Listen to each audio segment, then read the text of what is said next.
You were listening to a Nerd Room podcast, a member of the Star Wars Commonwealth Podcast Network. Be sure to check out more from the Star Wars Commonwealth on the web at starwarscommonwealth.com and take your first steps into a larger world.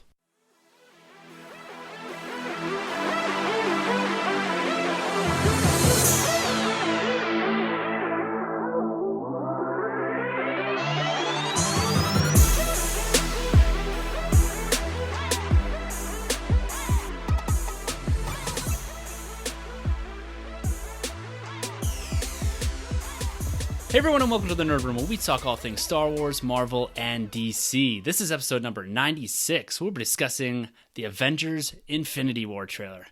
I'm one of your hosts, Tim, and joining me this week is none other than Tumbling Saber's own Kyle. Hey guys, how's it going? Welcome back, man. I'm glad you could be here. He's filling in the seat because my boys, Troy and Sanjay, couldn't make it, and we had to get some content out to talk about Avengers Infinity War. This trailer that dropped I don't even have the words, man. Don't look at me, man. I am just as speechless. What? This is the way to do things right, DC. Yes, DC. I love you, DC, but Marvel's just continues to mop the floor. Yeah, how epic this trailer feels, and like I've watched it probably 25 times. I can't stop watching this trailer. It's a culmination of everything we've watched since 2008. 10 years of filmmaking in this one trailer. Yeah, and right off the bat, I don't know what it is. I don't know if it's the music, if it's the kickoff with Nick Fury's voiceover, but there's a feeling of dread. Oh yeah. There's a feeling of, we know they've spoken to this, that this is sort of a turning point for them in the MCU. But it really feels like there's a finality to this. It very much does. And like I agree, it's a lot in the music, it's a lot in the focusing shots and on Tony Stark and that.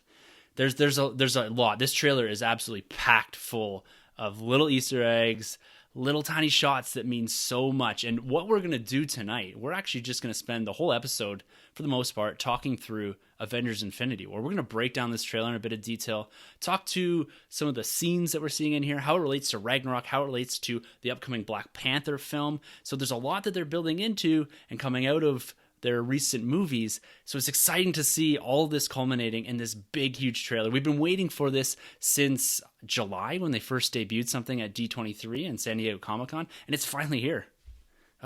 It's been a hell of a ride, man. It's 10 years. When did they first announce Infinity War? October of 2014, they first announced this. And and that was a long way off. This has been a slow burn, and they've given us obviously plenty of stuff to chew on in the meantime, but man, oh man, like it's finally around the corner, and man, I can't wait to see this. Yeah, it's incredible. Like this was actually first teased, this concept, in the Avengers post-credit scene with Thanos. That was our first indication that something bigger was going on in the MCU. Like, so and that's 5 years ago. Yeah, 2012. Yeah. Wow. It's going to be 6 years since they first teased that, almost to the day. Doesn't that put an exclamation point on these, not studio wars, because I don't know if they're truly at war with one another, but Marvel took this intentional step to let things play out over 5 years. Intentionally build it step by step and let us fall in love with these characters one at a time, whereas DC is just blah. They're just trying to make it all happen at once. Yeah, and it's not working as well as they'd hope. No, and that was our criticism when we reviewed Justice League, is that everything is happening too fast. You've not given any time for the audience, for the common moviegoer, for the fanboys to fall in love with any of these characters. So you have no emotional stakes, you have no attachment, and you don't really care about these characters because you haven't spent 10 years with them. Like you look at these characters and you're talking about this idea of kind of doom and gloom, this impending what could be deaths. Like this really, really feel that in this trailer, and it's because of your attachment. You look at Captain America there, people were losing their minds with just how he looked in this trailer, let alone what could happen. The internet had some things to say about his beard, didn't they? Oh, they loved it. Did you see the comments about them, people making a nice reference to the mustache gate that is Superman in Justice League, and saying that Marvel paid $25 million to put a beard on Captain America? I love the internet. Oh yeah, what would we do without it? Yeah. All right, dude. Before we get into a little bit more of a detailed breakdown of the Avengers Infinity War trailer, I just wanted to do a quick bit of house cleaning. First off, our dudes over at Talk Star Wars and Matt Keegan, one of the Knights of the Commonwealth, they dropped their new book, Hindsight. Now it's available on Amazon as a digital download and a paperback. It's incredible. I've read it 2.5 times at this point, and I sat down with those guys this past week and did an interview, a spoiler-free interview, and talked through some of the ideas that they had and how they actually constructed this book as this trio. And if you haven't had a chance to listen to that, go and listen to it because it really teases a lot of the really big story elements. And these guys are absolutely fantastic. I know you've got your book on digital or on order, Kyle. Have you had a chance to read it yet? I have I have the digital copy. I'm hoping to get a paperback one day. Hopefully even maybe to get it signed by the authors. Hint, hint. Yeah. But I haven't started reading yet. I've been neck deep in producing my own podcast, so I have a couple of days off coming, and I hope to at least digest a couple of chapters there. But I'm so proud of these guys. As great as they are as podcasters and fellow nerds, then you find out that, we've got this whole script for a story, and we don't have to do with it. So we're going to give it to this other friend of ours who's going to turn it into a novel. Like, who are we hanging out with? Oh, I know. It's Who incredible. are these virtuosos, these mavens? It's incredible. I'm so proud to know these guys. Yeah, me too. And just talking through and hearing their passion and the time, the blood, sweat, and tears that they put into this book, it really shows. It's a fantastic book. A high recommend for me. Make sure to go check out the podcast. It teases a few things, and then go to Amazon and grab that book, whether it's paperback or digital. It's fantastic. That's Hindsight the novel. You can search it up on Amazon there. I ordered my paperback. I went right for the US. I paid the extra bit of money to get the paperback. I was like, I need to have this on the shelf. Yeah, I'm probably gonna have to follow suit. Yeah. I'm not gonna lie. And you mentioned you're producing a lot of stuff lately, man. Give a pump to the Patreon, because I'm a powerful friend, and it's incredible. The stuff that you guys are doing, the podcast you're putting out, your Rebels coverage, it's awesome, man. I can't compliment you guys enough at what you're doing over at Tumbling Saber. Oh, thanks, man. Yeah, I mean, we just have a lot of opinions on a lot of Star Wars stuff, and the more they feed us, the more I want to spit it back out at the world. But we fired up a Patreon just because the more we produce, the more storage space we buy. So yeah, we fired up the Powerful Friends program, and we try to give back. We make some pods exclusive and some are early access.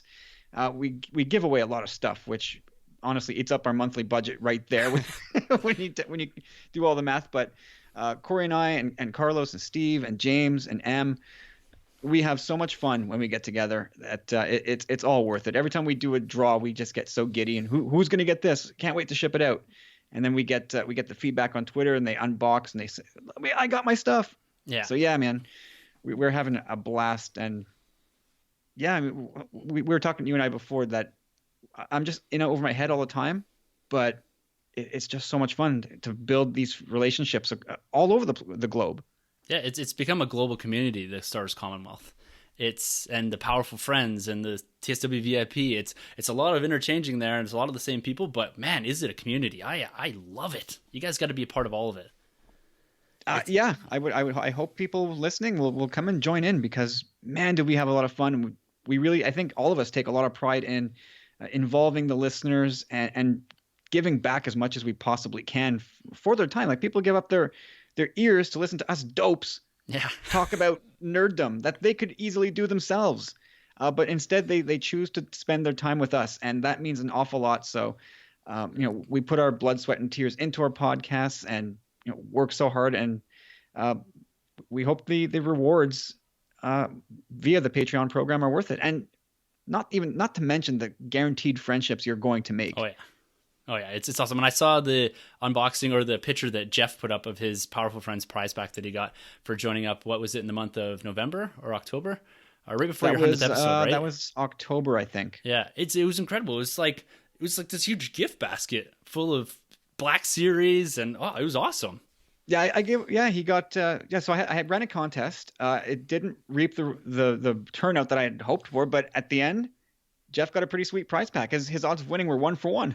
Yeah, he nailed it, which is pretty good. But yeah, so we had a prize pack. It was a Black Series figure, the Last Jedi 3 3/4 figure, an old vintage Star Wars comic just as a relic of the past, a Hot Wheels, a Slave One Hot Wheels Oh yeah. toy, and yeah, I wrote up a little card for Jeff, thanking him for his patronage and support and just being a powerful friend. Get out there, become a powerful friend, head over to the Tumbling Saber on the Patreon site, and yeah, just do it. You guys got to do it. The content's there. And all right, man. This is an episode about Infinity War, but we have to just briefly touch on Star Wars. We have to.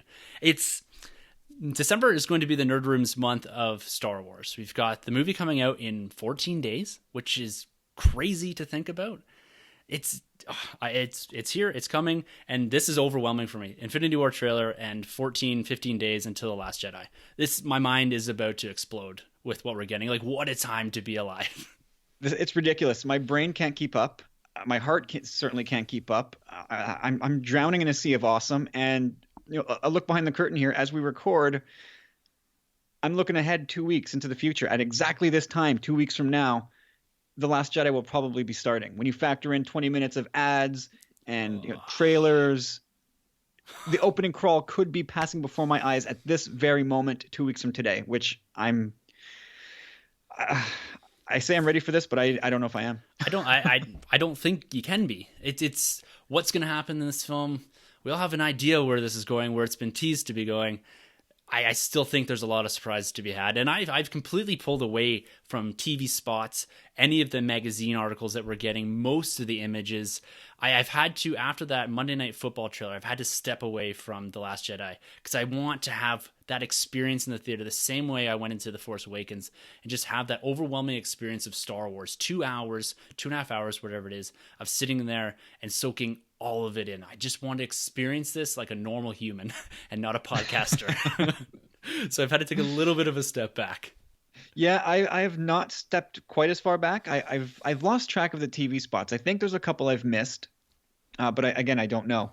I don't know where they're at. I know they had like 25 or so or 27 for TFA, and I think there are maybe 14 or so at this point for The Last Jedi.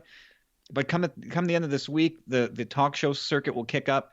I think Jimmy Kimmel's got the entire cast, so we're surely going to get an exclusive clip, which is going to be really tough for me to stay away from. And then the avalanche will really start. Everybody will start splintering out and hitting this show and that show and the other, and it's just going to come fast and furious. Yeah, and then you got to avoid when the review embargo breaks, probably a week or so before, I would assume, just for kind of even Twitter reactions when this movie starts to roll out. Because listen to Mark over at TSW, he's saying that this film is now downloaded into theaters. Yep. And so it's there, it's present. I guess they need all these weird encryption codes and all that for it, but it's ready for the pre-screens. It's ready for what's going to happen in 14 days.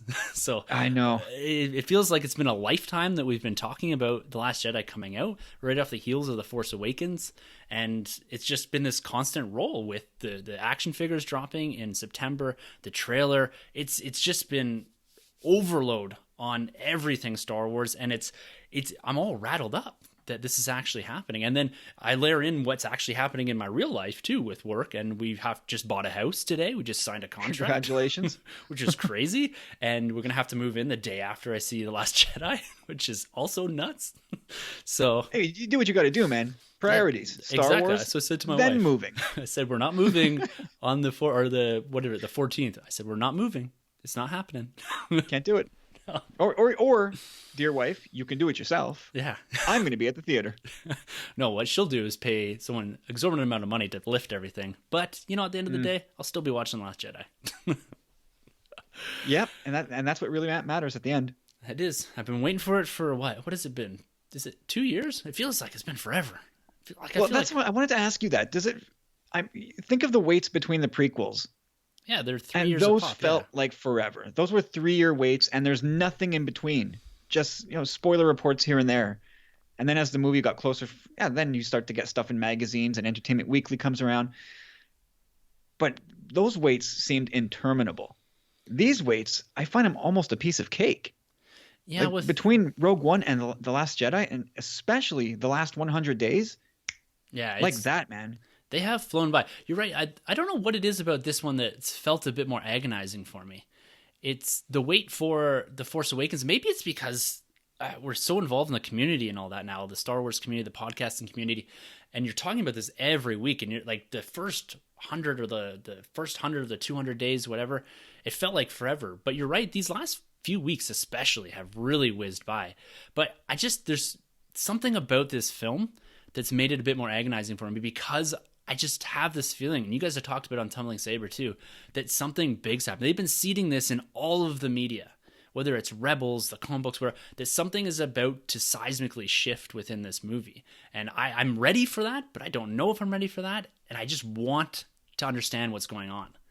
And I think that's what's made it more agonizing for me. It's just, I know something big is happening, and I just don't know what it is.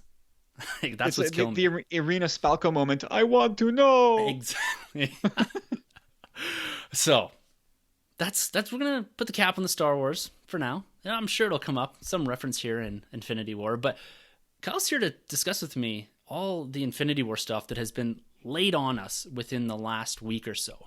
There's been grumblings on the internet, literally hashtags, give us the Avengers Infinity War trailer, ever since D23 and San Diego Comic-Con this year. They showed the fans there an exclusive look at Avengers Infinity War, the first trailer. They said this will never get out to public. They've teased it a few times since then.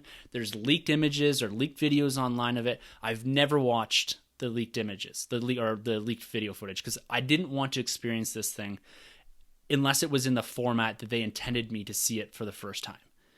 And I stayed far away from that. I saw some of the trailer descriptions. Some of that is built seemingly into this trailer as well.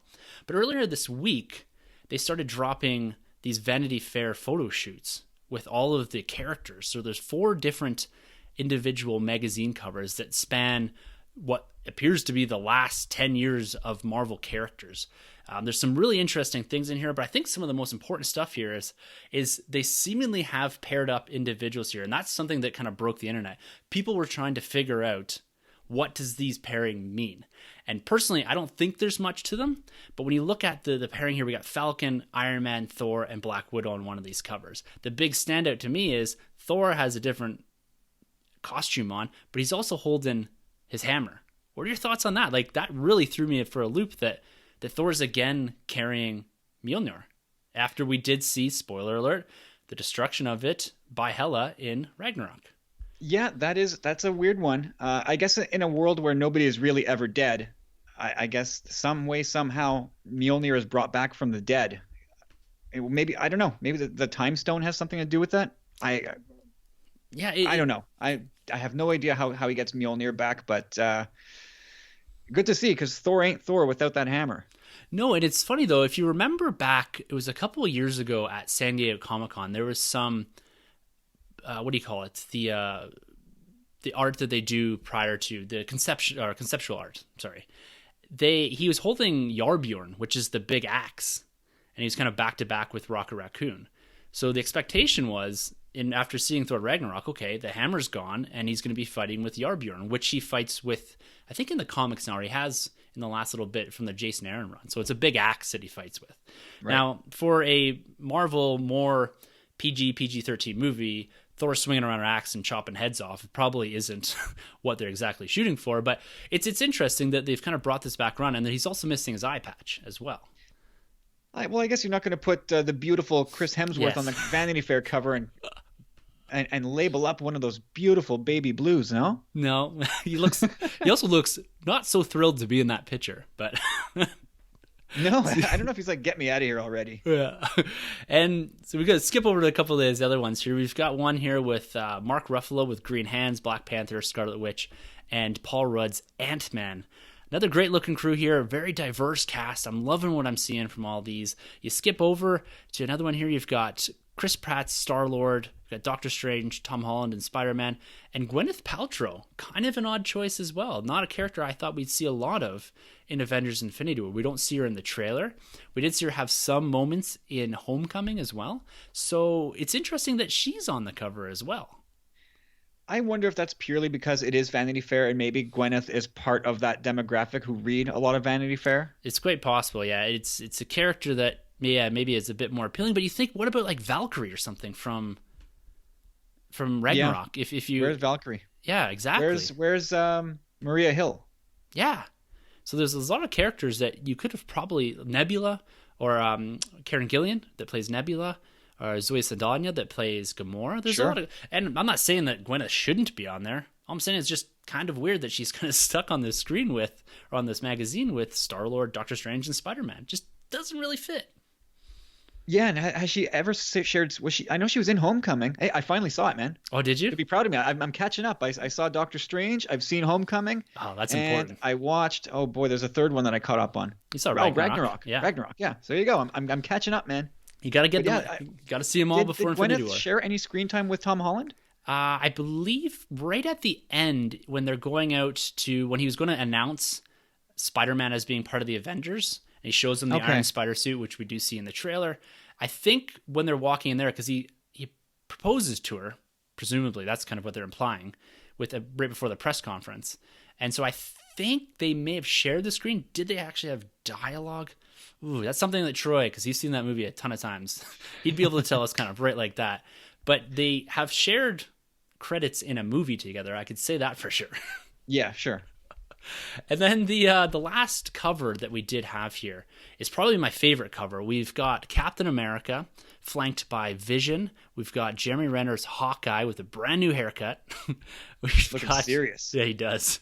And we've got War Machine, Rhodey here, and then Evangeline Lilly's Wasp, which is a character we have not really been introduced to in her superhero form. It's the first time other than set leaks, and I think she did post one photo on Instagram with her having this uniform on. I'm not sure how much she's actually in the film. She said that she's only filmed 1 or 2 days worth of footage for Avengers Infinity War. But it's another fun character that I hope is going to get a bit more screen time, because following Infinity War, we're going to get Ant-Man and the Wasp, which they're filming right now. Yeah. So I had actually, you know what? I had a hard time identifying her at first. I'm like, who is that? Yeah. And I was blanking, and finally it's just clicked as we were just getting ready to roll here. Oh, that's who it is. Yeah, she looks terrific. Yeah, she looks awesome. She's one of probably going to be the lesser known characters that might be thrown into, say, a battle at the end. And they're going to probably pick some of this up in Ant-Man and the Wasp, which is going to be interesting because following on from Infinity War, we've got a year's break until what presumably is going to be Infinity Gauntlet or whatever they're going to call it when they do finally name it, probably at the end of Infinity War in the after credits. But we're going to have Ant-Man and the Wasp in between there. So they're going to introduce this character in her superhero form, the Wasp, in Avengers Infinity War, and then we're going to pick that character up back in Ant-Man and the Wasp. So it's going to be fun kind of seeing how they're seeding different things. They're going to have a couple movies in between the Infinity War saga that have these characters that we're now going to starting to get images of. We're going to get introduction to in more of that Wasp form in Avengers Infinity War. So I like how they're doing that. They did the same thing in Civil War with Spider-Man and Black Panther, and then they spun out into their own movies. So you had that connection almost with these characters that are relatable within the MCU, and I like what they're doing here. It's a little different than what DC's tried, because they've kind of just, like you said, or like I'm saying, they just kind of threw it all up and just expect you to attach these characters. But they're kind of using now these bigger films to introduce some of the smaller characters and then spin them out into their own films. Yeah, I agree with all that. Yeah, it's awesome. Here's a couple of things I wanted to throw at you regarding these covers here. I miss him. I know he doesn't belong here, but Coulson, I would love to have seen Coulson here. I agree, man. So Agents of S.H.I.E.L.D. kicks up. It either has or it's going to start within the next week or so. And I thought that wasn't coming back until 2018. So did I, but it looks, you might be right. They've shown at least, you can watch the first 20 minutes of the first episode. And are you caught up on it? The season? Yeah, season 4? I've not missed an episode. Yeah, so they're up in spoilers, I guess, but they're kind of up in space, it looks like, for the first part. And it's going to be interesting because I don't know if they're bringing in S.W.O.R.D., which is the S.H.I.E.L.D. equivalent for space, kind of the Space Watchers or whatever you want to call them, guarding the planet to some degree. And it's going to be interesting to see if they integrate that into Infinity War. That's a lot to put in. I mean, there's already so much going on, right? And another notable absence, which they will integrate into Infinity War, from what we've heard, another lady who could have easily graced these covers, and I wonder, I'm asking you, should they have put her there? Brie Larson as Captain Marvel. Yeah, I would love if they had put her here, but I'm kind of happy they didn't. They got to save a little bit of Captain Marvel for me. I don't think, now don't quote me on this, I don't think she's in Infinity War. If she is, it's very briefly. Because yeah, I thought I heard something to that effect, but she's confirmed that I again, don't quote me, but I'm pretty sure I heard that she said that she's in it, but it's not a big role. yeah, okay. So maybe more of a cameo style thing, like when you're looking at the end of Age of Ultron, when you kind of get the cameo of Rhodey and Falcon as part of the Avengers. It's because we're gonna get that Captain Marvel movie too in 2019. So it's a prequel, and it's introducing the Skrulls. It's got Nick Fury in it. So she probably should have been on these covers. You're right, but at the same time, if they're gonna, because they're all in uniform here, they need to show her in uniform for the first time in motion. I think like we have to see this in a trailer. And yeah, she probably deserves her own spotlight, right? Now that we're talking about it, she probably deserves her own, singular character poster somewhere, or like you said, a little teaser with her in it. Yeah, absolutely, because I think she's going to be almost like the Captain America of the next phase. Oh yeah, she's going to be taking that role, and you see almost how they're seeding these new characters. You take Black Panther, which is a cross, I think, between Tony Stark and Captain America. You see him taking that more of that Captain America position going forward, and you've got Brie Larson as Captain Marvel. Again, it's going to take one of these pedestal spotlights for the MCU, so you kind of release some of these guys, and that's something we're going to get into. And when we're talking Infinity War trailer, is it possible that we're going to lose some of these heroes, and some of these big names that are coming into the universe are going to be taking that spotlight and carrying this franchise through Avengers 4 and into eventually Phase 4 and beyond? Yeah, this is tough, right? Because really, to this point, there's been no consequences in any of these MCU movies. They've all had their own version of tension and stakes, but nobody's paid the price. A couple characters. Have you seen Guardians? Part 2? Yeah. No, but I know what you're talking about, so you don't have to shield me. You are starting to see a few consequences, but you're right. It's more of the B character, the C character, secondary guys. We saw that with Coulson. He did eventually come back. The only real character that we've lost that didn't have that emotional impact, because he was introduced in Age of Ultron, that's Quicksilver, and died in Age of Ultron. So you don't have that connection to them. But can you imagine the stakes if Captain America or Tony Stark bite it in Infinity War? Like permanently bite it? Like there's always that opportunity that they have the time stone, right? Like I'm never going to believe a death until the credits roll. And even beyond that, like even beyond that, yeah, they can bring them back. How many times have characters died in comics and been back? All the time. Like it's almost silly sometimes, but over the years they found a way to bring everyone back somehow. And they also have an out here too, and I could really see them doing this going into Phase 4. Is that if say they kill off whomever, Falcon or Iron Man or Thor or someone, they can also play the Skrull angle on all of this too.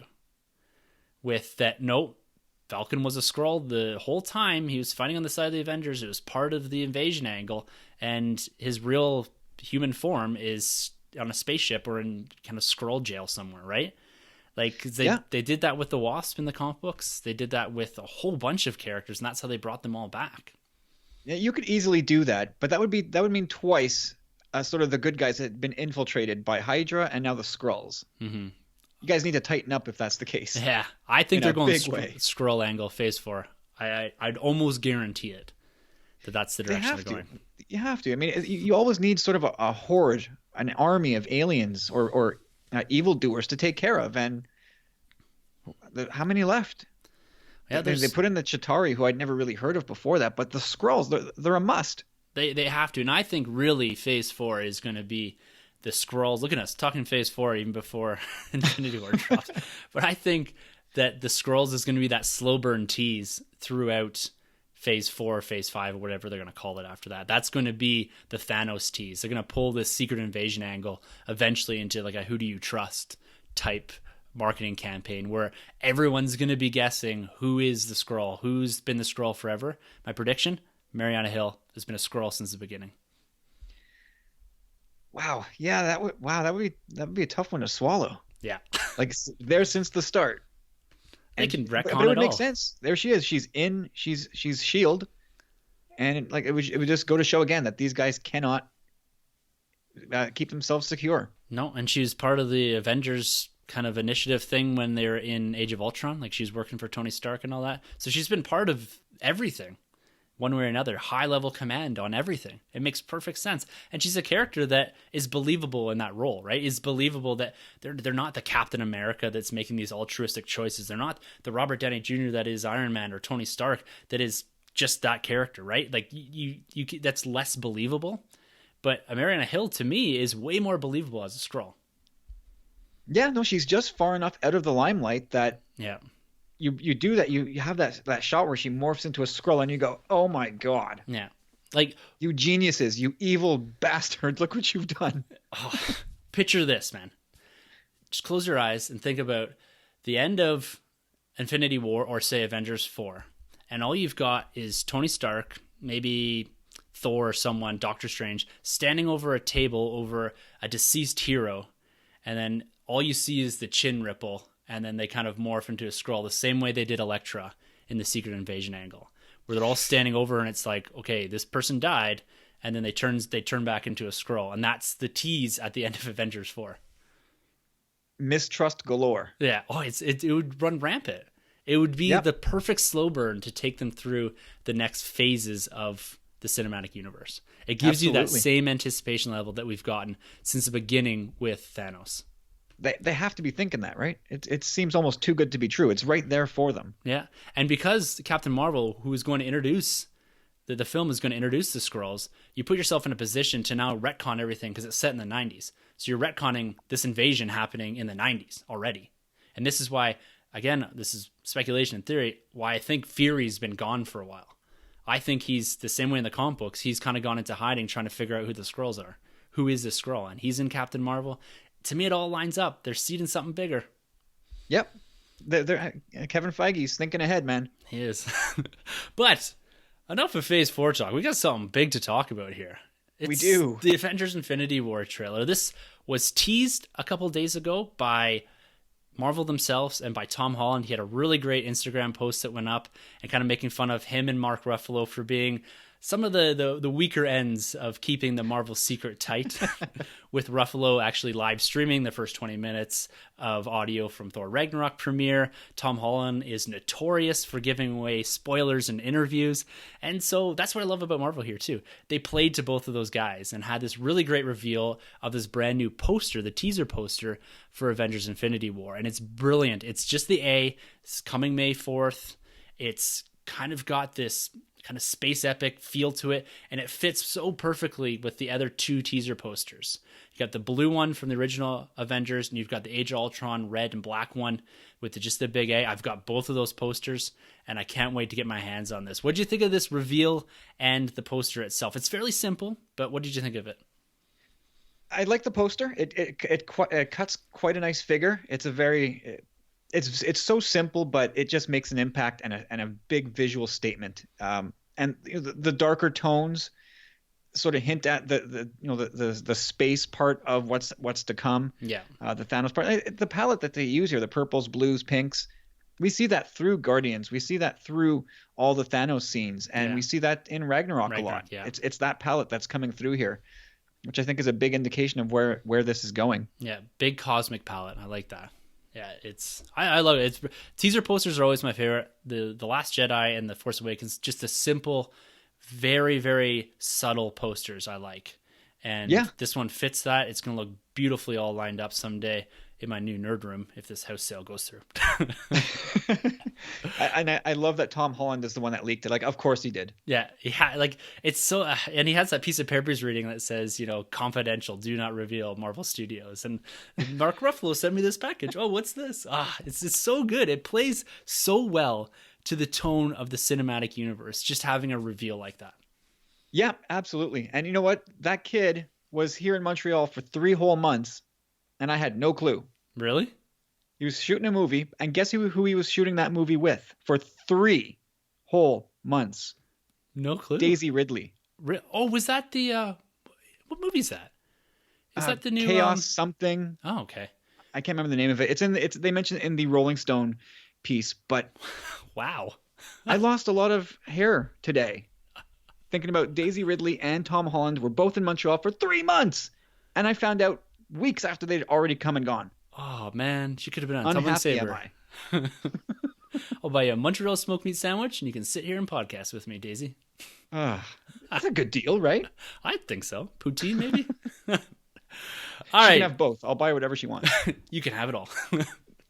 Let's get into this trailer. We're going to break this thing down in a bit of detail here. I'm going to kind of step through this and kind of pick out some of the big things here, because watching this, I watched it the minute it came out. So it dropped on Good Morning America, I believe, for the first time on TV, and then it immediately hit YouTube.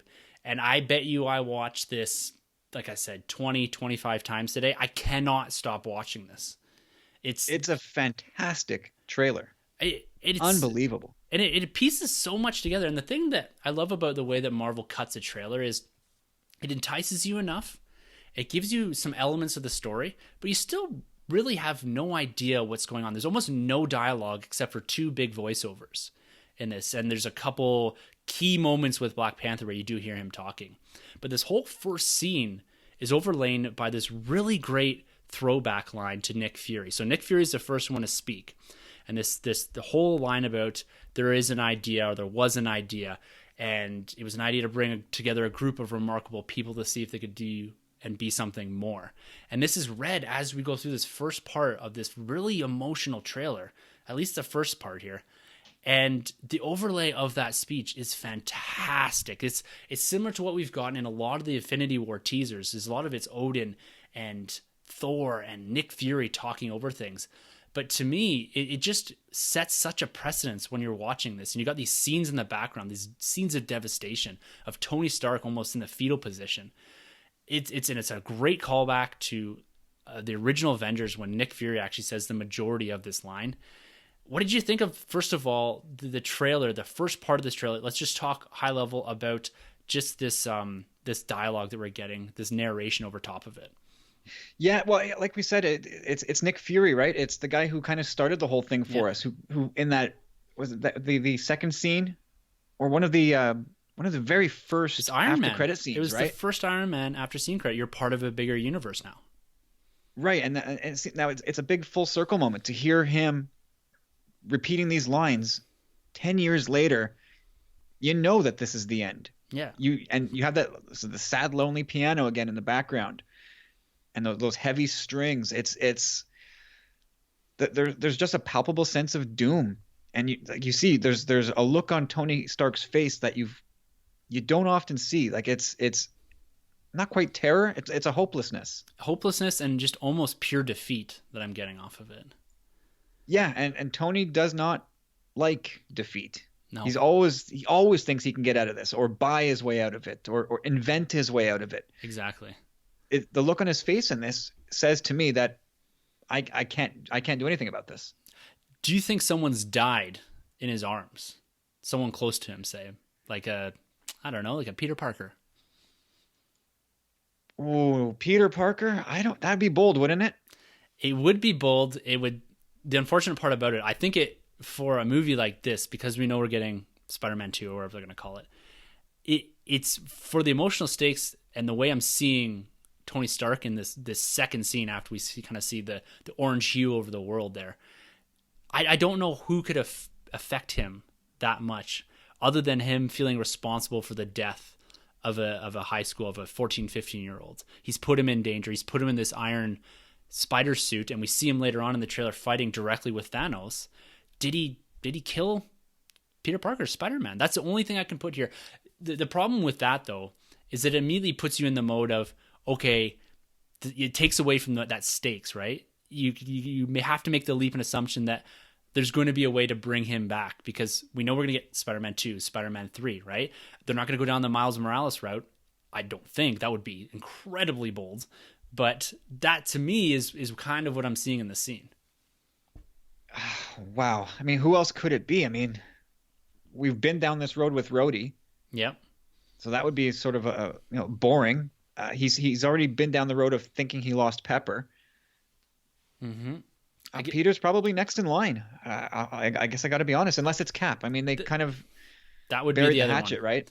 Yeah, that's the other guy at the top of the list. Is You know, does he feel responsible because he called Cap back and did Cap sacrifice himself for Tony because he thought Tony, being the futurist, would be the only one that could defeat Thanos, defeat his army by, like he said, inventing your way out of it or having something bigger planned. And maybe he makes a self-sacrifice after everything we saw in Civil War. It's that person that Steve Rogers is, making that personal sacrifice and saying, no, take me and leave him, type thing. Like, could that be where Tony's like, this is a dark opening. It is. It really is. And these teasers are meant to lead it. I don't know if they're teasing us. I mean, it's a teaser, so they are teasing us, but are they trying to point something out to us, or are they just trying to jerk our chain? That's the big question. I think it's a bit of both. I think, and they've been really pushing this hard when they're talking about it, Kevin Feige and company, is that this movie is much bigger and has the stakes that maybe we've been looking for in the MCU. This movie is kind of the beginning of the end, we can call it, right? That Phase 4 is going to be very, very different. And to be very different, you have to do something that changes every hero and maybe kills off a few of the really big ones. It's the same with The Last Jedi, is that they've been teasing for a long time that something big is going to happen. And I feel like they've been doing the same thing here. They're almost like preparing the audience for the death of Captain America, for the death of a fan favorite, a character that we've been with for 10 years. They have to thin the herd at some point. We've got, I don't know what the number is, but it feels like there's going to be 15 to 20 heroes doing battle in this movie. That's a lot of people to keep track of, especially when you're trying to introduce Black Panther. You're going to bring in Captain Marvel. There's other heroes that you're trying to prop up here for the next phases. Doctor Strange would be another, and maybe Ant-Man as another. As long as we think as an audience that Cap, Iron Man, Thor, as long as we think these people are alive, Spider-Man as well, if we believe they're alive, it's going to take away from these new characters, I think. Yeah. We need these characters to take the place of these other guys, I think. I mean, in comics, it's one thing, right? You can always read the title that you want. But when it comes to these movies, they're so tightly interwoven and they all lead into these Avenger films. You can't have too many cooks in the kitchen. There can't be Iron Man and Cap and Captain Marvel and Doctor Strange and all these people. Yeah, you can get away with it once here, but after that, you got to spread it out a bit and deconstruct this MCU just a bit so we can focus in on and begin to love some of these other characters. Well, I agree. It's, like I said, beginning of the end, almost a torch passing type of movie. Like, you could be moving from, here's Captain America literally passing some sort of torch to Captain Marvel or Black Panther. Like, you could see something like that within these movies. You hear about Evans or Downey maybe wanting to end these contracts. It seems like they could play these characters forever. But at some point in time, they're going to either get tired of it, or they're going to have to write the characters out because it serves the narrative better to not have one of these characters, one of these big three characters in the films anymore. I don't want to see that, because I would love to see Captain America 4 or something else. But do you need that to make this movie, this culmination movie, have that big impact that they're looking for? I think you really do. I think so. I don't know if it needs to be Infinity War 1. Yeah. It doesn't have to be that, or maybe it's the end of Infinity War 1 just leaves you on an incredible downer, and part 2 is the fight back. I think you have to leave it on that, and that might be what they're teasing here, is that this movie ends in a very unexpected way, because usually in a Marvel movie you kind of end relatively upbeat, you get a tease of something ominous later on. Maybe this movie just ends with Tony like this, the world in shambles, and Avengers 4, whatever you want to call it, is the fight back, the return of the Avengers, if you will. Yeah, you could totally see this movie. One of our heroes or more have been killed, destroyed, whatever, and Thanos walking away with all the stones and going, well, this is not good. Yeah. It's at some point it's going to be okay, but immersed into the story and into that universe, you walk out of there going, I have to wait a year now? It's a year between movies, right? Yeah, May to May. Yeah, so for that following year, you're just pulling your hair out going, how are they going to stop Thanos? Who's going to do it? Who's going to kill the golden goose or take that shot? It's a killer marketing campaign, I tell you. Leave it on a massive cliffhanger like this. Yep. I think they have to do it. No, absolutely, Unfortunately they for have to. us.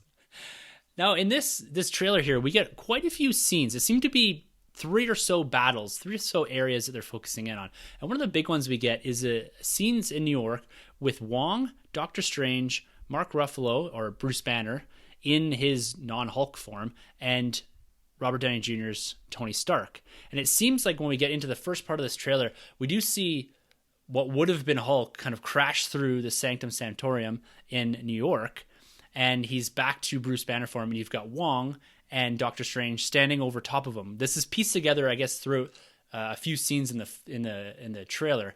But my guess is with Ruffalo at the start here, with Bruce Banner, is that at the end of Ragnarok, we see that giant ship, which has been confirmed to be Thanos' flagship, pull up in front of the Asgardian Freedom Ship, and we've got Thor, Loki, and Hulk with Korg in that as well, and Valkyrie standing face to face with Thanos' ship. My guess is that ship doesn't fare so well, and we end up with Banner plummeting, or the Hulk plummeting from Thor's ship down and either aiming or being aimed at the Sanctum Sanctorum with Doctor Strange. I want to believe that it's not a coincidence that Thor maybe sent Hulk to Doctor Strange after meeting him in Ragnarok. Good call. Very good call. Yeah, I like that. Because you see a couple times in another scene, you have Tony Stark with a clothed Bruce Banner standing kind of shoulder to shoulder with Wong and Doctor Strange as all the people are starting to run outside. So it seems like this is a nice way to connect up Ragnarok with Doctor Strange and then have Tony Stark enter the mix here because he's either tracked the Hulk or seen this happen and has come over to see what's up. And now you have this really cool dynamic of characters all together. And it seems like they're going to be together at least for the first Battle of New York, or the second Battle of New York, if you can call it that. Sure. And I wonder, I'm very curious, leaving the theater with the Freedom Ship staring at Thanos' flagship. Are we going to see what happens next, or are we just going to be left to figure it out for ourselves? Like we cut to Infinity War and only Thor is left, and it's just him sort of imprisoned on Thanos' ship. And like you said, that Hulk has been sort of ejected out to sort of get help or something like that, because he's the only one that could survive that trip or something. Yeah, I think it's probably we're going to see it pick up almost right after Ragnarok. I think you're going to see the destruction of the Asgardian ship, because you see there's three characters you see from that film in this. One is Banner and Hulk. The second is Thor, which you see a couple times throughout this trailer, and particularly at the very end. And also you get Loki in here as well. So you've got to show all three of these characters getting off that ship and onto Earth alive, or somewhat onto Earth, not so much Thor, it looks like. So, which begs the question, what happens to Heimdall? Yeah, Heimdall, Korg. All the survivors. Yeah, Valkyrie, and then all the Asgardian people. Right, which makes me think. I mean, if you kill off, if you destroy that ship and everybody on it, save for the people that you just mentioned, Ragnarok was for nothing. Yeah, it really defeats the purpose of him kind of creating this. What do you Noah's Ark or something to that effect? Mayflower letting, or something, right? Surtur. Yeah. Letting him destroy Asgard, which seemed like a stroke of brilliance at the time. Oh, yeah, Asgard's the people. Never mind the place. Just get to safety. And oops. Yeah. That didn't work out so well because Thanos came along and swatted you out of space anyway. Yeah. You could play it off, like you said, that some people they capture a lot of them and maybe turn them into, slaves of some sort. But you're right. For the implications of Ragnarok, you have to have those Asgardian people survive. Otherwise, you no longer have Asgard. Unless they go and play some sort of the last son of Asgard arc with Thor going into the future. Like, he is the only remaining Asgardian anywhere outside of maybe Loki.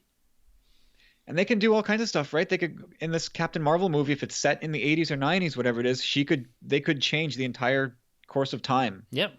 And they could come right back into the early 2000s or our present time. And there never was a Tony Stark, or the Tony Stark never turned out to be Iron Man. It was like somebody else took that mantle. They could just that would be crazy. Tear that whole thing up. Just because they could Star Trek that, right? Yeah, they could warp everything. Yeah, splay off the timeline. Interesting. Whoa, man, so much to think about. Now, one interesting thing that we do get in here, we get some scenes with Scarlet Witch and Vision, a Paul Bettany version of the Vision, a fully humanoid looking or human looking Vision character in here. The Mind Stone, which is the stone that's in Vision's head. We see it later on in the trailer being pulled out by what looks like Corvus Glaive, one of the Black Order children of Thanos. But it was interesting. I wasn't expecting to see a full human Paul Bettany looking version of Vision in here. And also, they seem to be really playing the love arc between Scarlet Witch and Vision that we see in the comics. Which means one of them is dead. Yeah. It could. And when you think about it, I mean, Vision being what android, like half living, half cyborg, whatever you want to call him, he's almost an easy target to kill. Yeah. Because you're not really killing a person. He's a droid or whatever you want to call him, and if you want, you can bring him back. Yeah, he's an easy fix. He's someone that I could see Thanos literally picking up and ripping him in half.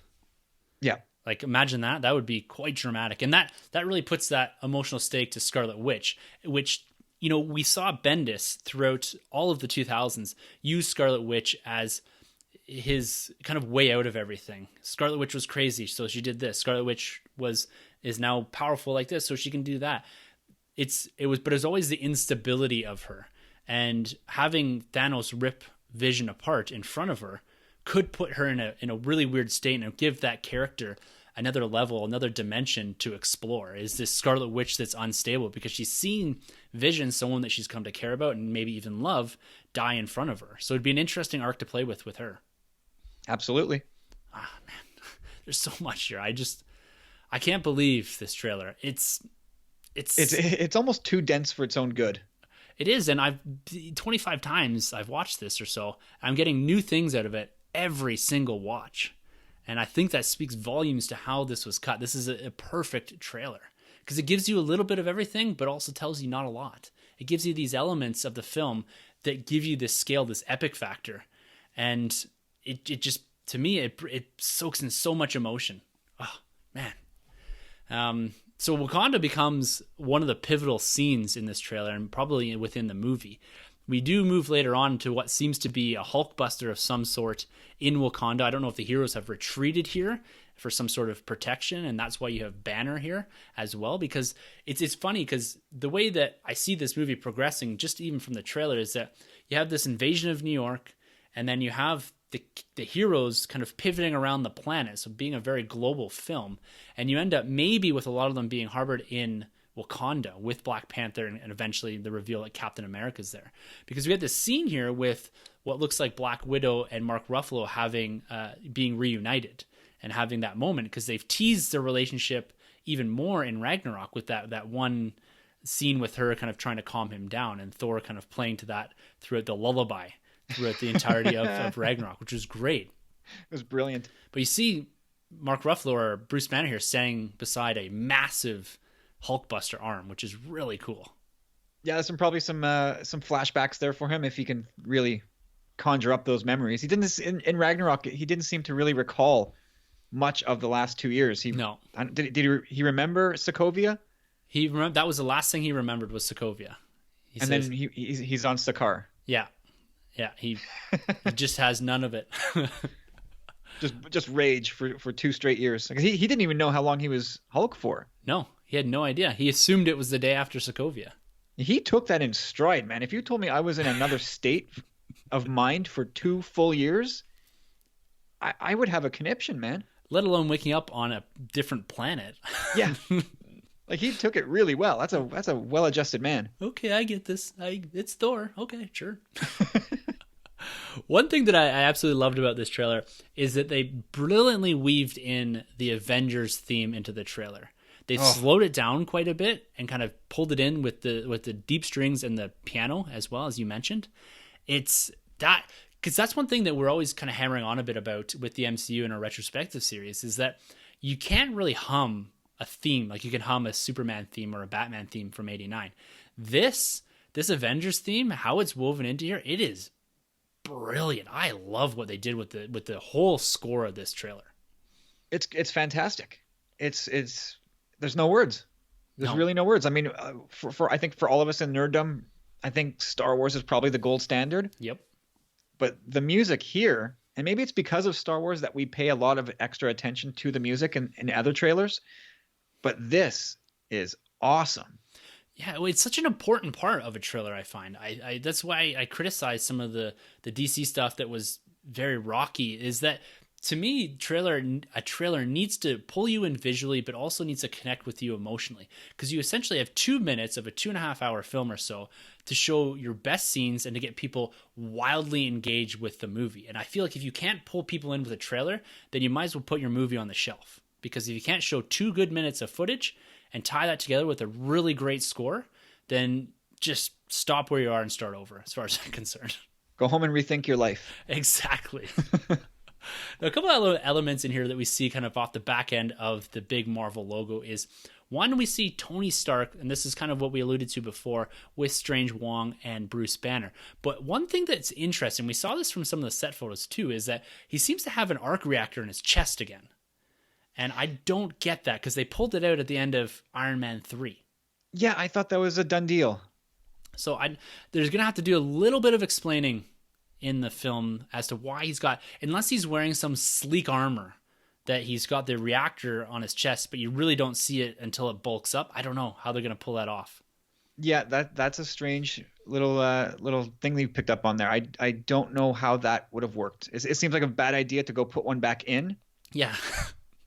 Well, it could be just a weird retcon, because I felt like it was a way for them to allow Robert Downey Jr. to run around with having to glue this glowy thing, or put the CGI to put this glow thing on his chest in every single scene that he's not wearing an Iron Man costume. It just seemed like a convenience thing more than anything.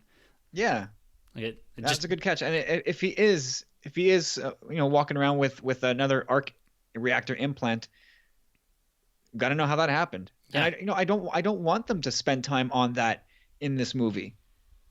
No, I just hope that I hope, like it's like you said, he drops his sport coat and like an armor springs out from it, or something. It's something, some kind of wearable. Yeah. That he's been sporting, because otherwise it makes no sense, and you're wasting valuable screen time doing something that you probably shouldn't have done in the first place.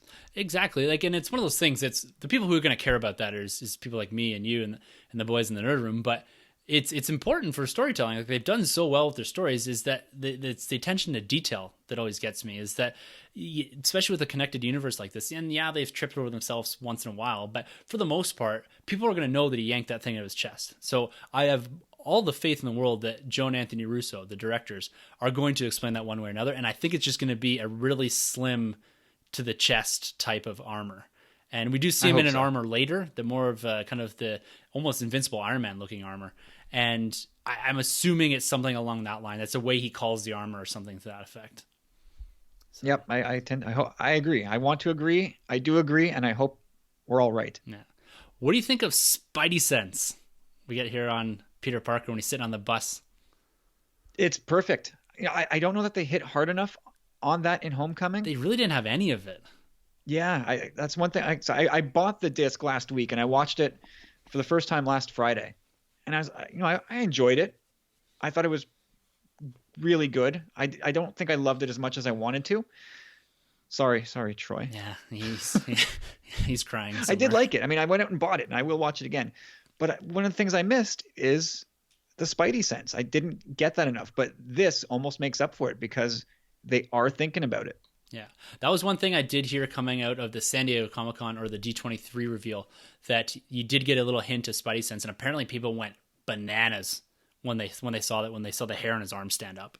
Because it's really cool. Yeah. It's Spider-Man. It's the essence of Spider-Man having the Spidey sense. The way I've explained it in my own headcanon is that because his powers are relatively new, it's something that's constantly evolving, the same way we saw him with the suit. So that's the next step in the Spider-Man Peter Parker evolution, is Spidey sense, and that's why we're only getting it here. And it's great. Fair. We all know what it is, and just having that hair stand up, because what he's seeing out, this big ring in the sky. What are your thoughts? What could this be? Is this some sort of transport? It's clearly something to do with Thanos. Oh, yeah, definitely to do with Thanos. It almost looks like something that it arrives in orbit as like a long singular piece and wraps into a coil. Yeah. Like, it looks like it's folded over onto itself. Yeah, I agree. And is some sort of portal again. Yeah, it looks like a portal, some way to conveniently transport a whole army of cannon fodder almost into New York Which again. takes us back to 2012, right? Exactly. Not this again. Here we go. You need a cannon fodder army. Yeah, they all just will pour through here, right? And poor New York again. Yeah, just to cover. Because why do you think, again, this is a question that we need to address. We need to get to New York. So there's a couple important things related to the Infinity Stones here. We know that the Time Gem is in New York with Doctor Strange and the Eye of Agamotto. We've got the Tesseract, which is the next scene we hear, that is in the possession of Loki, and he looks like he hands it off to Thanos at some point here, because he snagged it at the end of Ragnarok. This is official confirmation that he did do that. You're right. That was your call, eh? Yeah, they heavily alluded to that. And yeah, he snagged it, and now he's handing it off here. So that's your Space Stone. We've got the Power Stone, which was on Xandar with the Nova Corp, and we see that in Thanos' glove later on in the trailer. So presumably at some point we're going to see Xandar getting ripped up by Thanos and his army. And then we've got the Ether, so the Reality Stone, which is in the possession of the Collector. I've lost track here. And then we're missing the Soul Stone. And I think there's one other I'm missing here, which is going to really bother me. Anyways, so the one we're missing is the Soul Stone here. So my prediction is, and we really only have one movie left to introduce it, but because Wakanda is such a focus of this trailer, my guess now, I'd guessed it was in Heimdall for Ragnarok, but the Soul Stone has to be in Wakanda, I think. I think that's why you're getting the focus of the forces, Thanos' forces, in Wakanda, is because they're chasing the Soul Stone. Why do all the soul stones have to end up on our planet? That's the thing. That's the hard thing. That's almost the contrived part of it, right? Is why was the Tesseract here? Why is the Time Stone here? Why, or the Space Stone in the Tesseract? And the Mind Stone. That was the other one I'm missing. It's in Vision's head, or was in Vision's head. We've already got the Boston Bruins. Like, that's enough bad in this world. Leave us alone. Yeah, because realistically, that would put the Mind Stone, the Time Stone, and presumably the Soul Stone, so 3 of the 6 on Earth. That's a lot. Fair. That's a lot. There's billions of planets out there. Share the load, guys. Yeah. But that's why I think we're getting Wakanda, so much focus in on Wakanda here, is because the Soul Stone's there. It's a similar, because if you look back into the comic books, the event Infinity, which I think this is taking some cues from. This is the event in 2013. Fantastic. Part of Hickman's Avengers run.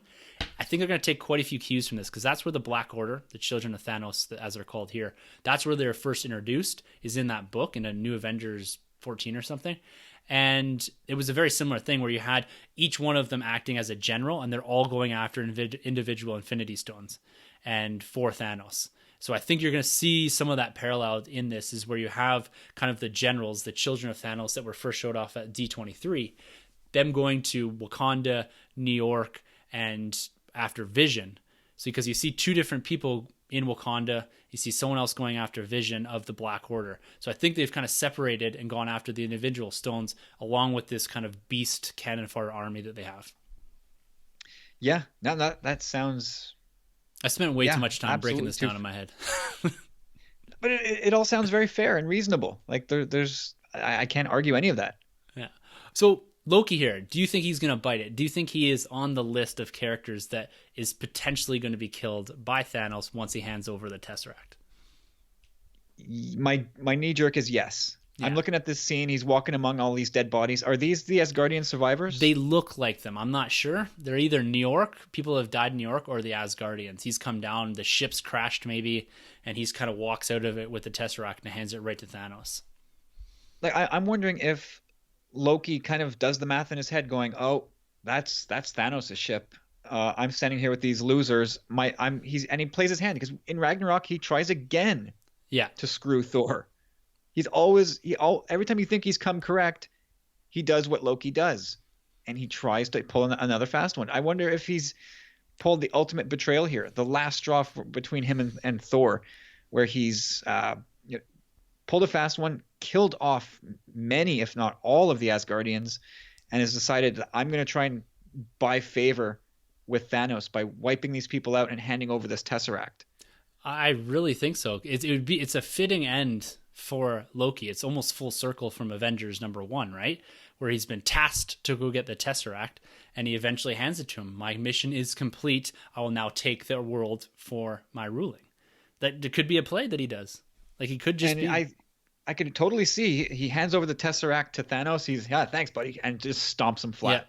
yeah. Oh, totally, totally. That What would do be you? shocking too, because they don't have to kill a hero No, they for us. Because don't. we Loki's almost become the anti-hero. He definitely by the end of Ragnarok, that's what I would call him, an anti-hero. We like him. Yeah, He's a jerk.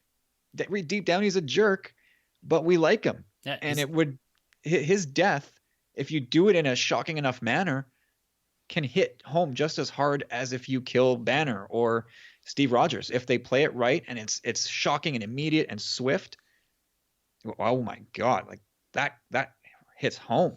And especially coming off of Ragnarok, it's like you said, it's made him into that anti-hero. It's made him into even more of a fan favorite, and you intrigued by the character. And to have his story, his arc that they started to develop in Ragnarok cut short by Thanos, that like you said, it really stabs you in the heart.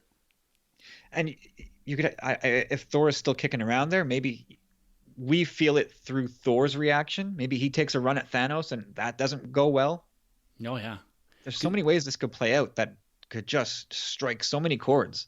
Yeah, I think Loki's probably the first death. That would be my prediction. The first death you're going to see in this film is Loki. It's going to be right away. It's going to be immediate, right in the first 15 minutes, and it's going to really set the tone. Korg in there as well. I mean, yeah. If we see Korg die, he can't die.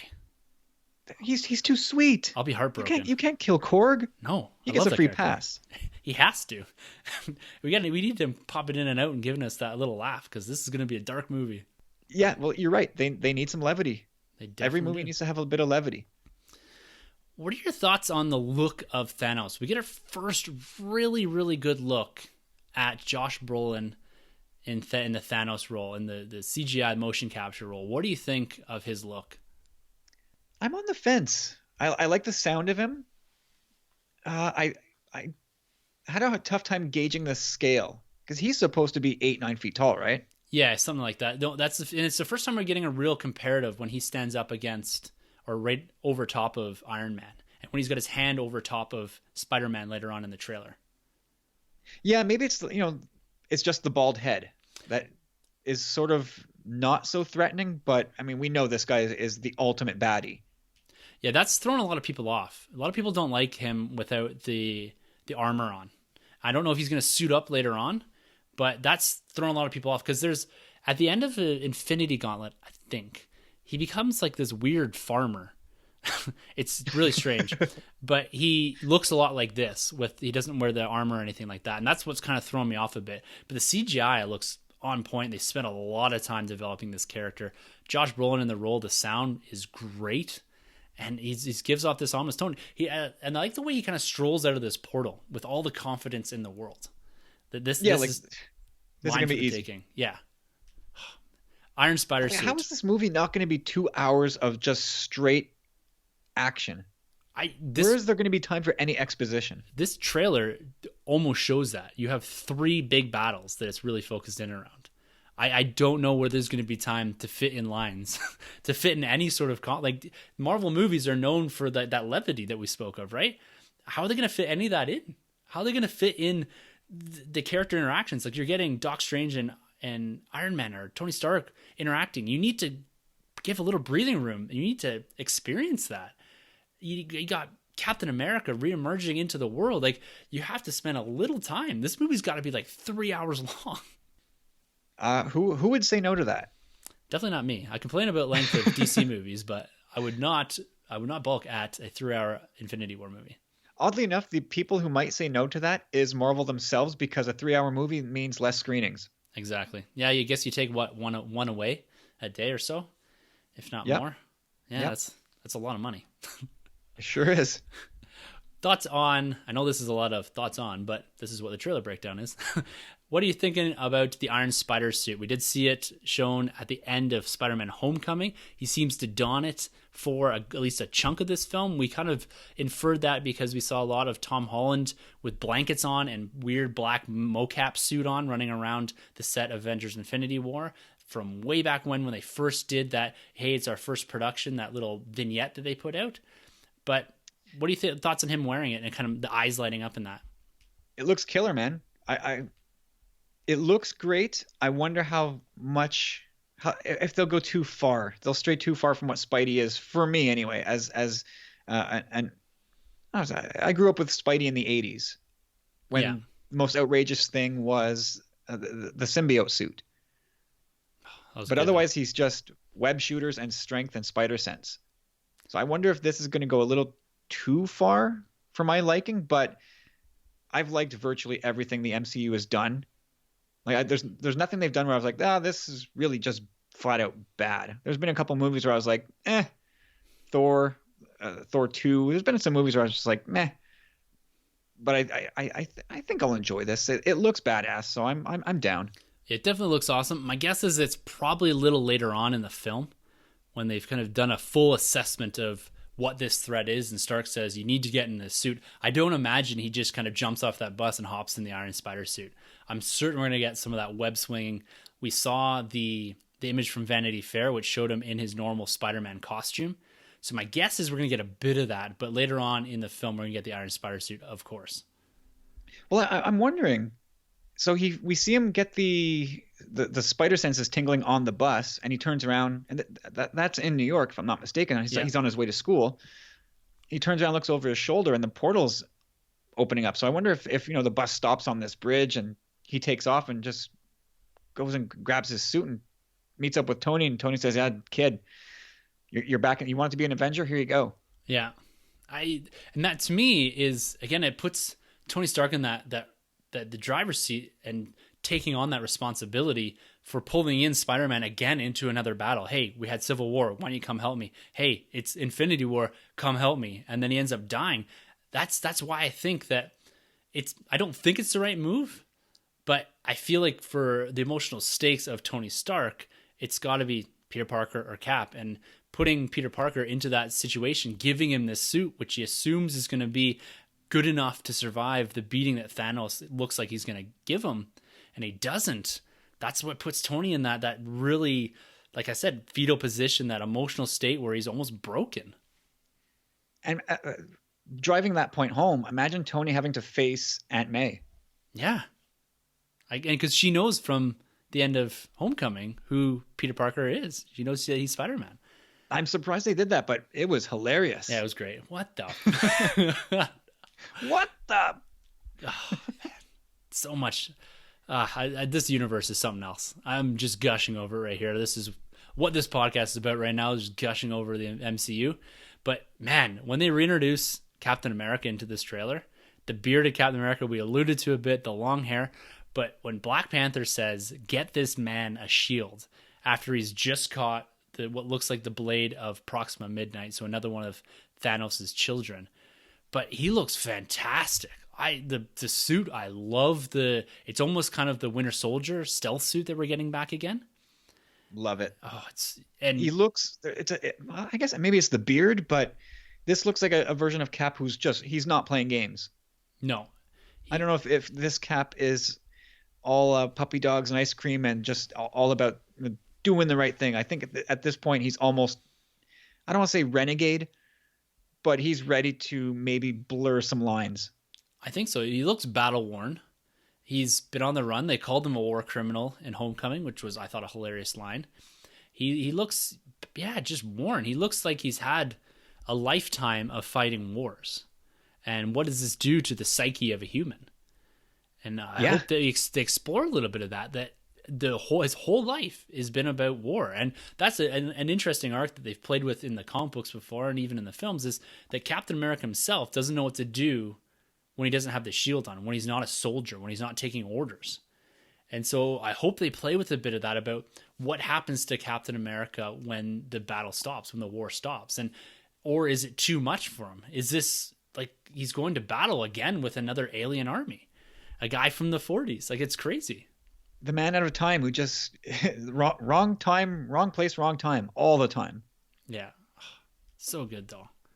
It's this Battle of Wakanda too. When you've got Black Panther, you've got Captain America here just scrapping with these big kind of mindless beasts. I'm not sure exactly what they are. I don't really recognize them from the comic books, but this battle looks incredible. It almost looks like they're fighting predators. Yeah, it kind of does. Like my first thought was like a symbiote of some sort.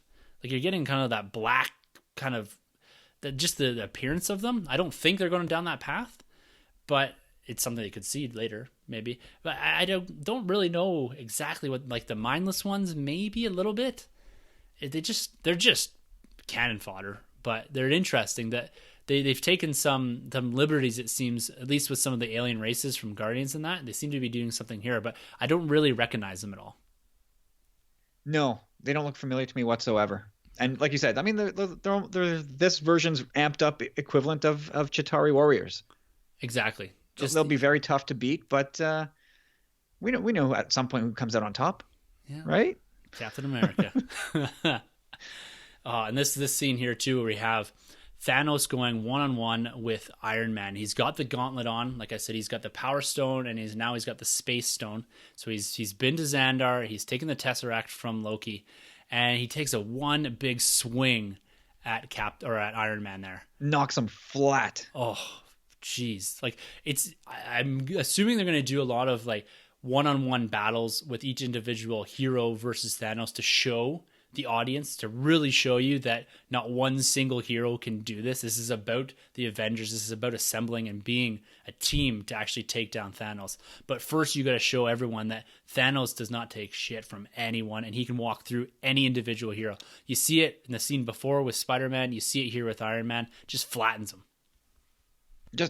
It's almost scary to see it. Like Iron Man, when he hits Iron Man just drops. It's not like in other battle scenes where you stagger the guy a little bit. Like he just wallpapers him. Yeah, it looks and he just goes down like it's almost like he's out before he hits the ground. It's exactly what it looks like. It looks like it knocks him right out. It's like a boxer falling to the ground. It'll be interesting to see Hulk take a run at this guy. That's going to be a good fight too. Like they got that's another one they have to do the one-on-one battle with, to show how powerful Thanos is. Even if he's got the gauntlet, which is technically gives him a bit more power, but they got to show that not one hero can take this character, this Thanos, this all-powerful Mad Titan down. Right, like whose power? I mean, Doctor Strange could maybe do something. Scarlet Witch could maybe do something, but it seems like anybody who wants to go one-on-one in a physical battle is going to lose. But I mean, if Hulk is going to take a run at this guy, you can imagine him, giving him a shot in the jaw, and maybe Thanos rolls with the punch a bit and just looks back and just wallops him.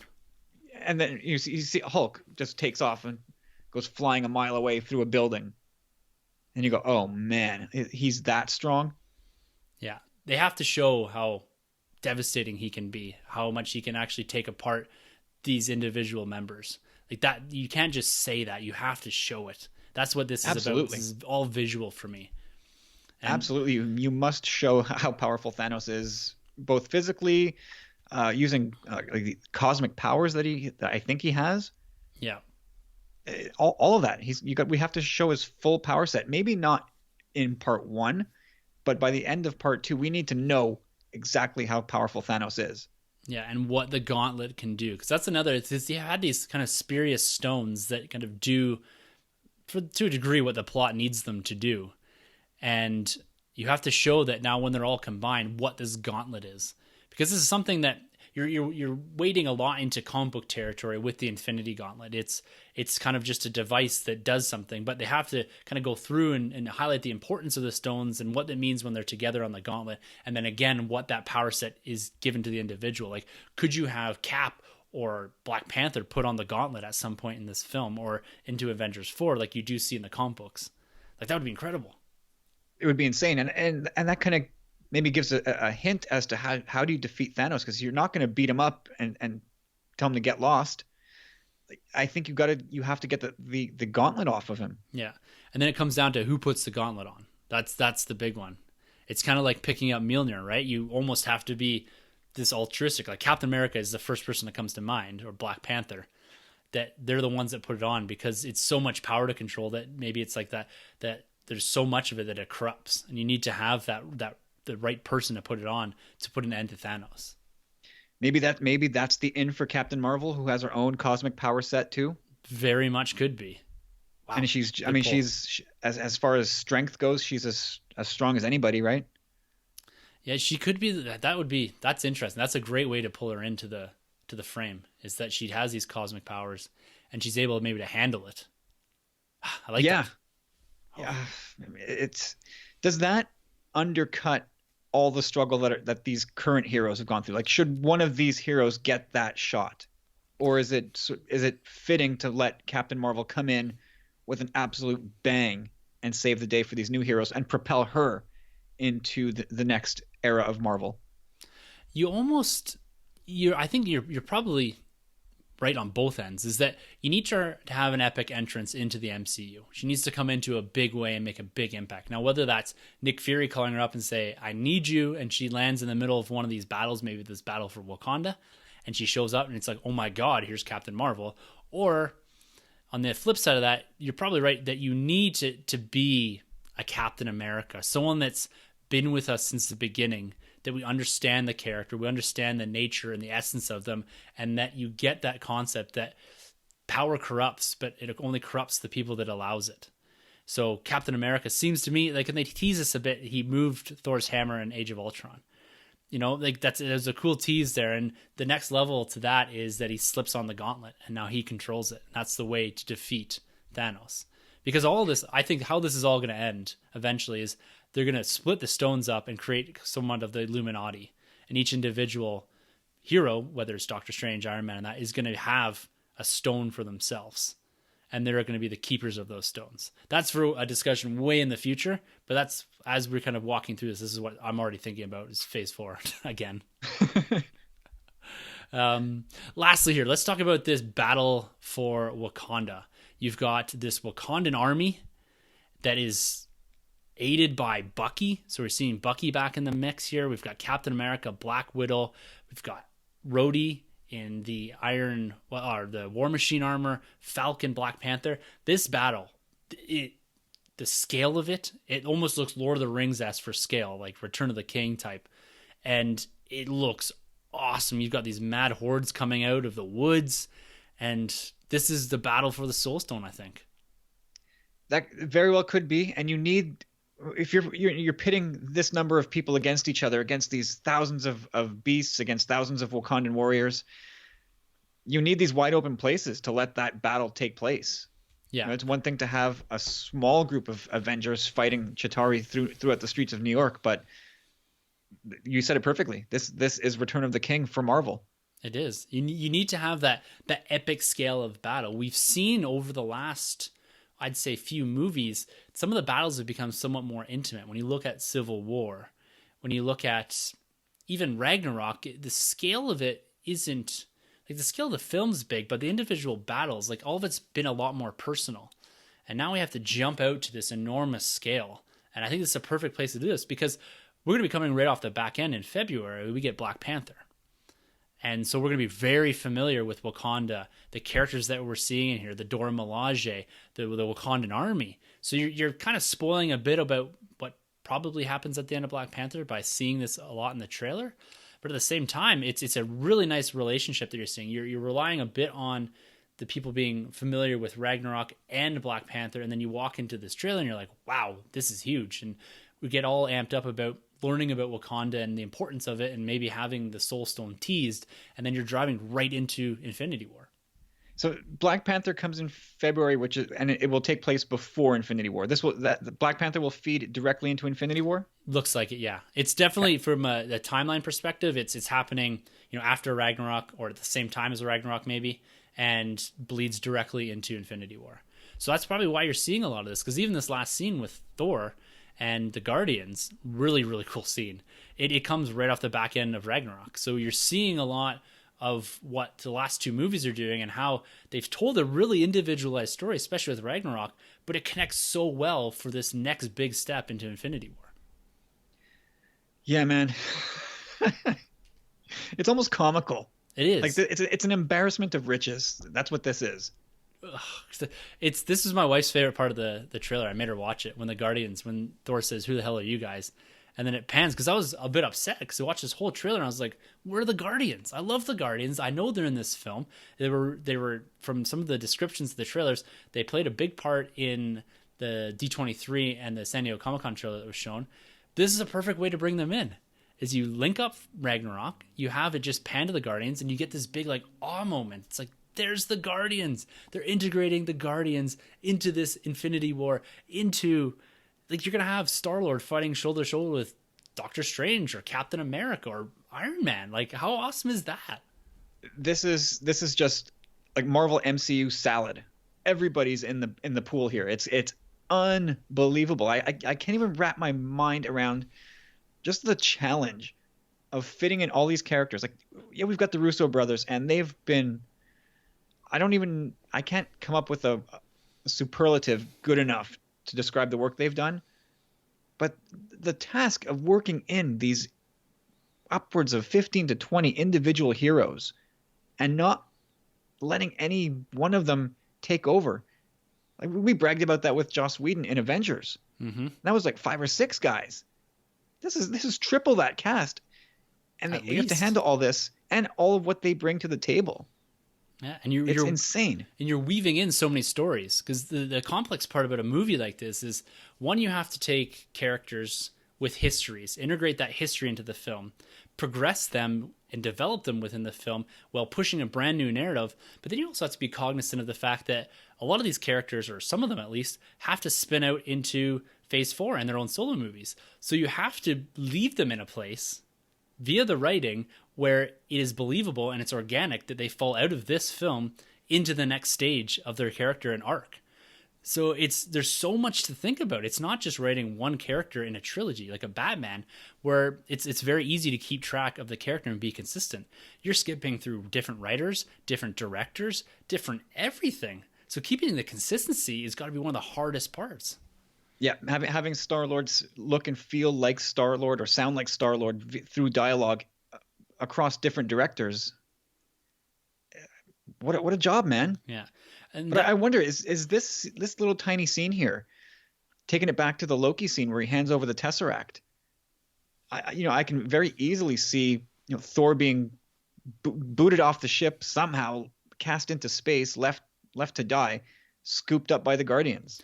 I think you're exactly right there. I think that they've, for whatever reason, because the one interesting part about Guardians of the Galaxy Volume 2 is that it takes place right after Volume 1. So in the MCU timeline, Volume 2 takes place before Civil War. So it's one of the only ones that's sequentially out of order.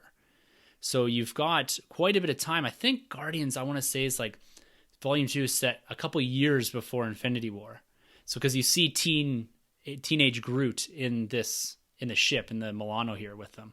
So right. It might be something at the start of the film, let's say, that Thanos goes after Xandar, and that connection with the Guardians and the Xandar, Guardians of the Galaxy come into Xandar, maybe protect a few people, and end up following Thanos to Earth. And then they arrive at Earth, and it's like the ship has been blown up and Thor's just floating around, or they find him somewhere and they pull him into the ship. Yeah, and so how's this for that Loki scene? Him, Thor, Heimdall get together. Guys, how are we going to plan this out? They whisper to each other. You have one of those classic scenes. Here's what we're going to do. And Loki goes, oh, here's what I'm going to do. Runs Heimdall through, opens an airlock, boots out Thor, lays waste to the survivors. Here you go, Loki. Here's the Tesseract. Look what I've cleared the path for you. I got rid of my god goody two-shoes brother. Heimdall's gone. I'm your friend. I really like that, because you know what that does too? It opens up the window for the Asgardians to survive. You can have him lay waste to a few, but essentially he commandeers the ship and gives it over to Thanos. And so it gives you an out for the Asgardian people. They don't have to kill them all by, say, blowing up the ship. Right. Oh, I like that. A lot. Get rid of Heimdall, get rid of Thor as the... Yeah, you still have Korg and a couple other tough Jettison guys there. Hulk too. Oh, actually, what's his face is still there. Carl Urban's character. No, he dies, I think, doesn't he? Oh, yeah, right. Yeah. He kamikazed with the two machine guns, rifles. Yeah. It's funny you say that, because I had the exact same when we did a review. I was like, where the hell did he end up? And then the guys are like, no, he died. I was like, oh yeah.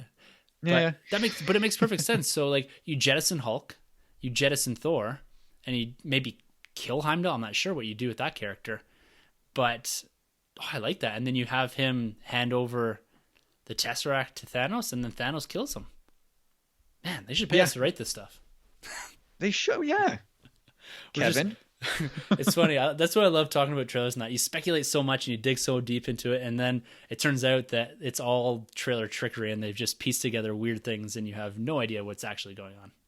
Or they've taken a page from Rogue One and 90% of it's not part of the film anyway. Yeah, exactly. All right, man. Well, that was a ton of fun. I absolutely love breaking down trailers and talking through this because for me, the MCU is a big part of my nerddom, big part of my fandom. And it's a pleasure, man, having you here to break this down. I don't think I could have went the week without talking to someone in a bit of depth about this trailer. It was my pleasure to be here, and consider that we're going to have to somehow, I don't know, we're going to have to dig deep, Tim, Troy, and all the guys across the Commonwealth. We're going to have to dig real deep and find space for Han Solo film. That's the thing. And we've got the bets on the table too, Sanjay. He will wear a Chewbacca costume, full Chewbacca costume, if they do not move Han Solo. He was convinced. I agree with him though, but he's convinced so much that he made that bet that he will wear a Chewbacca costume if they don't move Han Solo, if they debut Han Solo 2 weeks after Infinity War, which seems nuts. It seems crazy. I based on what I can see, they're not moving it. They're plowing ahead. They've had every opportunity to move that, to say that they've had every out with the director falling off and them having to reshoot 80% of the film. They have fandom support, even just in the date change, because I think people really like the December. But beyond that, they have a real business reason to move it. Hey guys, we're moving Han Solo. One, because, the whole director thing. Two, we don't want it coming out 2 weeks after what could be and probably will be the biggest film of 2018. Absolutely. It's a little bit strange. And I mentioned it on my pod a while back that I think there's a reason that you and I and most fans don't give a rip about, and that's because that's all the licensees, the toy manufacturers who are sitting on all this merchandise, millions of dollars of inventory is just going to sit in a warehouse because you want to move your movie to December. That's millions of dollars of dead floor space that, sorry, Disney, Marvel, Hasbro, whoever is in charge of picking up that check. Ain't happening. You wanted these toys for delivered for April or May 2018. You're getting them. Yeah. And at that point, there's no choice. You have to get the movie out. Oh, I agree. And I remember you guys talking about it in the show, and I remember thinking to myself, what's going to happen when we have the Last Jedi figures, the last couple waves coming out at the same time as the first waves for Han Solo? Ugh. It's going to be all overlapped, and then you got to wait 1.5 years for a film, for another Star Wars film for Episode 9. So you're gonna have a really big gap there. I'll still be. I hope. I mean, I know I've been saying they're sticking with May, but I hope they move it to December. Selfishly. I agree. I'm right there with you. I'd be happy to be selfish on that one. Absolutely.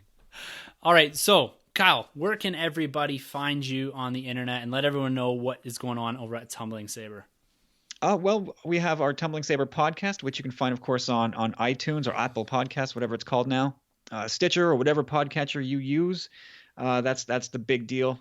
Every Tuesday is our new episodes, and then we come out with something for our powerful friends every Friday, and that is either going to be an interview with a powerful friend about their Star Wars story, or we talk about Star Wars comics, and we talk about we're on a break from Rebels, but we might get back into that, and we also have our Sith Disturbers, which is just a Sith show. It's awesome. It's all the content you guys are producing is absolutely incredible. You guys put out so much content. It's diverse content and it's engaging content. So I love it. So to me, these guys are high recommend. Get over to the Patreon page. Make sure you support them. Become a powerful friend. And yeah, make sure you listen to Tumbling Saber. Get toys. Key. Yes. And for me, you can always find me at the Nerdoram on Twitter. You can email if you want to be part of the show at thenerdoram@gmail.com. You can hit us up on Facebook or our YouTube page, and you can also check out some of the articles that we throw up periodically over at thenerdroom.net. Well, man, for this incredible Avengers Infinity War trailer, and my appreciation for you coming on the show, filling in the seat, and talking through this for an hour and a half after we said, no, it will be no longer than an hour. It's been just a hell of a time, man. I appreciate you being here again, and thanks a lot. Loved every minute of it, Tim. Thanks for having me, and do it anytime. Yeah, and we're looking forward to catching up with you soon with some Last Jedi coverage and maybe some collecting coverage coming into December here, which will be our month of Star Wars. But until then, for the Nerd Room, I'm Tim. I'm Kyle. And thank you for entering the Nerd Room. This has been a Nerd Room Podcast production. You can find our hosts, Tim, Troy, and Sanjay on Twitter at TheNerdRM, TroyTheBoy87, and Sunjabby. For more content from the Nerd Room, check out thenerdroom.net. And don't forget to subscribe to the Nerd Room on iTunes, Podbean, and YouTube. Be sure to head over to StarWarsCommonwealth.com to find more podcasts in the Star Wars Commonwealth Podcast Network, including Talk Star Wars, Tumbling Saber, Generation X-Wing, Rogue Squadron Podcast, Skyrim's Podcast, and San Diego Sabers. Follow the Star Wars Commonwealth on Twitter at SW Commonwealth and take your first steps into a larger world.